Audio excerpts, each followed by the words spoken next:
जोहरा, आपको होटल में लेकर गए थे जी और होटल में ये तीनों लड़के थे, जी।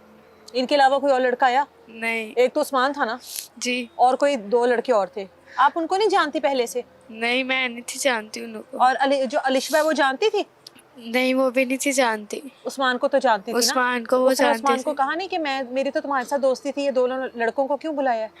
उसने कहा था तो वो कह रहा था कि तुम दोनों को क्या हो रहा है, तुम दोनों अपनी बकवास बंद करो। और आगे से उसने मारा भी था हमें। दोनों को मारा था? जी। आपने इससे पहले कभी सुना था कि एक दोस्त होता है वो लड़की को बहला फुसला के ले जाता है और अपने दोस्तों को बुला लेता है? सुना जी। था? नहीं। नहीं सुना था ना? नहीं। अच्छा, कितने दिन रही हो वहां पर? उधर हम लोग पूरी रात। होश में रही हो? नहीं, बेहोश में ही थे। होश आती तो रही होगी। होश आती थी तो हम लोग भागने की कोशिश करते थे, वो फिर स्प्रे मार देते थे। उस्मान स्प्रे करता था आप लोगों पर? नहीं, वो जो शहजाद है ना, वो स्प्रे हमारे मुंह पे ऊपर करके ना तो मार के रख देता था। फिर बेहोश हो जाती जी। थी? तो तीनों लड़कों ने आपके साथ की है।